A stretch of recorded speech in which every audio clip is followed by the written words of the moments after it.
Hello and welcome to Louise Singleton Creations. I was recently asked to make a resin retirement gift for a lady who I used to work with.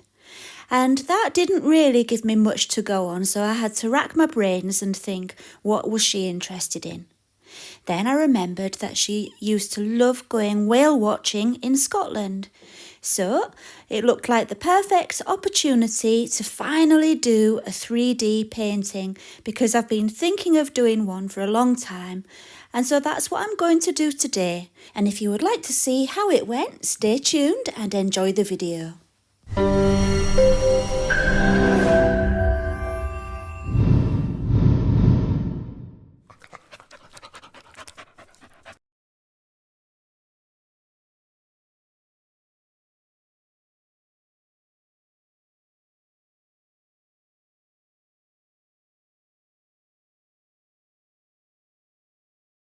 For my 3D picture, I'm using this box frame from Amazon.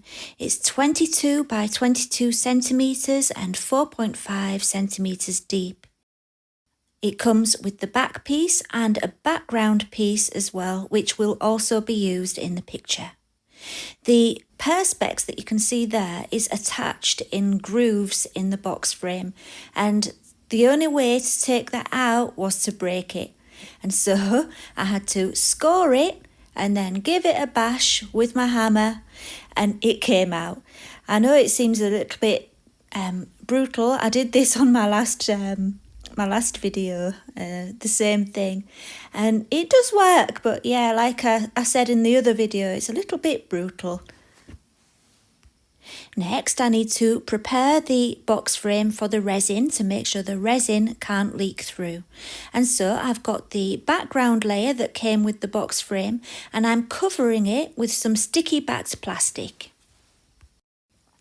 Once it was covered, I just put it back into the box frame and put the back of, the back piece on as well, just as it was when it arrived and I took it out the packaging.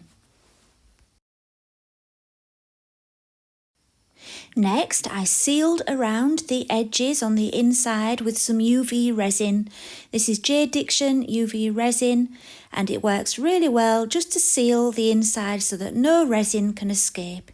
If you don't have that, you could try using hot melt glue gun, which I'm sure would work just the same, except it's a little bit more bulky. This is nice and smooth, so yeah, that's my first choice. If I didn't have that, I would use hot melt glue. And then once I'd finished applying the UV resin, I made sure I hadn't missed any bits. I spread it a little bit with a brush as well, but that's not essential. I've done another one and I didn't spread it with the brush and it was just fine. And then after it was all in place, I cured the UV resin with my UV lamp. Now it's all sealed and it's time to add the epoxy resin. I'm using a mixture of different resins in this project just because I was finishing off a few different bottles. Really, you can use any resin you like because it's only a thin layer that you're doing. This first layer was iCRYSTAL resin, and I've added a little bit of white pigment paste, and then I'm going to add the tiniest drop of blue, and I added it just a small amount at a time until I got the colour right, because it can be quite dark, the pigment paste. And yeah, I didn't want it to, I just wanted like a very pale bluey grey stormy kind of sky for my background, and so that's why I'm being so careful. The pigment pastes and the resins which I'll be using today are all from Resin Pro, and I will put links in the description along with my discount code. Next, it was just a case of pouring it in and allowing it to cure. And then once it was cured, I was ready to start my painting. And all the painting parts have been filmed with time-lapse filming, and that's because I'm not a quick painter. I do faff around a bit. And there were, I think, 7 layers. So yeah, the only way to do it was time-lapse, and for me it took 7 days. For you, it will just be a matter of minutes with the wonders of technology. For all of my painting in this project, I'm using my acrylic paints from Arteza. One thing I discovered whilst doing this was that when you cover your painted layer with resin, the layer actually looks darker. The colours seem to intensify and darken. So that's really something to bear in mind. If I was doing this again, I would definitely make all my layers a lighter colour, because it did end up a little bit darker than I planned it to. So yeah, you learn these things as you go along, and luckily for you, you're learning it from me before you make the same mistake. So keep your colours nice and pale, well, paler than you want them to be. And the other thing that I found was, because once you've done your first layer and you cover it with resin, you can't alter it after that. It's like that forever. And so it's a very different process, painting in layers, doing it this way. It really is, there's quite a learning curve to it, but it's so much fun as well. And to get that 3D effect was quite exciting. So yeah, it's very, very different. I didn't want my background layer to be the main part, the main focus, should I say, of the final piece. I wanted it to be more of a misty effect. And so when I'd finished painting and I put on my next layer of resin, I decided to add a little bit, it was just a tiny bit of white mica powder to give it a more misty, faded effect. But for the rest of the painting, every layer was clear resin. Just this one, I wanted those mountains to be a bit misty. So I think that's all the explanation you will need for now anyway. And what I'm going to do, I don't normally do this in my videos, but I'm going to put a little bit of music on and you can watch the time-lapse process and enjoy, hopefully.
At this stage, I was starting to find it was all too dark, and I was really needing to overcompensate with the lightness of everything, because I knew as soon as I added the resin it would look darker. So it was a bit difficult. It was going against my instincts to do it so bright and light, but I felt that I wanted it to be lighter near the front of the picture in the foreground and darker at the back. So yeah, that's why you can see a sudden change in shade. It's much lighter.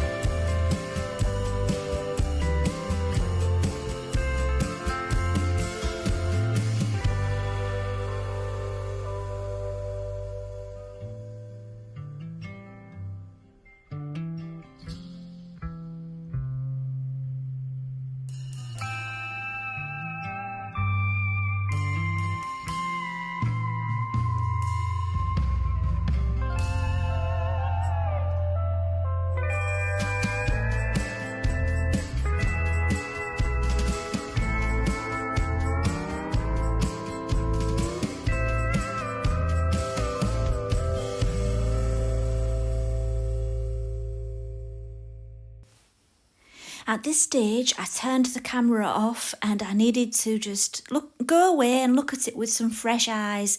And I did alter it a little bit more off camera, so that's why you can see a sudden change. So yeah, I was happy with it in the end. I just needed some brightness in the foreground. And so once the final layer was dry, I needed to add my last layer of resin, and I decided to use Art Pro Deluxe, and that's because it's a really nice thick coating resin and it offers a lot of protection. And you can see as I poured it on, it was quite bubbly. Because it's so thick, it does need a little bit more attention with the heat gun to get rid of the bubbles, but it really is good for using as a final coat because of the strength of it. Right, once that coat of resin was cured, it was time to add the text to the frame, and I'm using water slide decals. You print it out on your printer and cut it out. It's really good stuff, and the one I've got is for a laser printer, and it's got a white background which works really well on this white frame. And all I did was I cut out the strip and soaked it in that lukewarm water for about, it must have been about 30 or 40 seconds, just until the backing paper started to come away from the decal on the front. And I'm sorry, I'm almost out of frame there, but I'll try to zoom in and you'll get a better view of what's going on.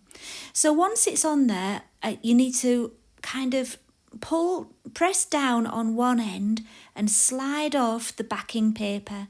And it does stretch a little bit, but you can push it back into position afterwards because it is repositionable for quite a long time. About 1 or even 2 minutes after you've put it on, you can slide it around and reposition it and get rid of any creases and, you know, make sure it's nice and smooth.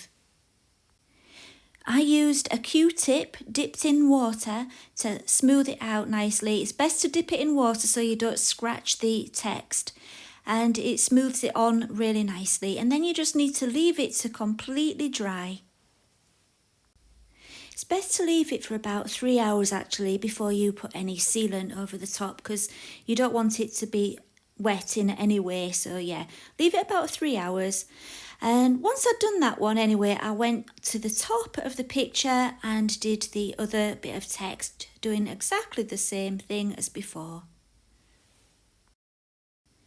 After 3 hours, it was time to give it a coat of varnish, and I'm using Vallejo matte acrylic varnish. I didn't want it to be shiny, so I used my matte one. And yeah, it's just a case of brushing it on. Give it 2 layers if you're going to do this, just to make sure it's properly protected. So here we have the finished piece.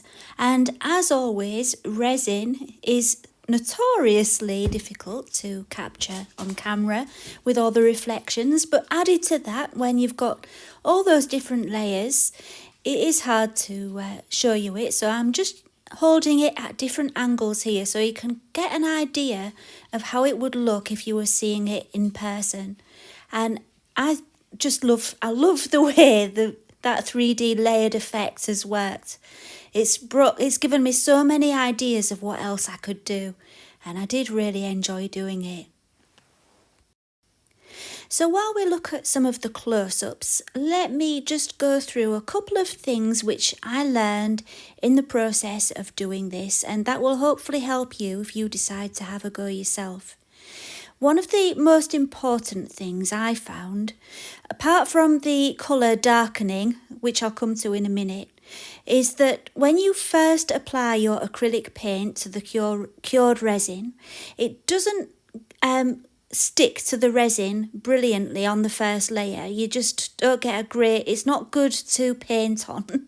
It's just a tricky surface to paint on, is that shiny smooth surface. So what I found that works better is if you do a quick coat of acrylic paint in the colour that you're going to be using, allow that to dry and then do your detail over the top, and it's a much easier surface to paint on if you do it that way. So don't try to do your finished effect straight onto the resin, because it doesn't take brilliantly. And as I said before, work lighter than you intend your finished piece to be. A little bit lighter, because it does darken once the resin goes on.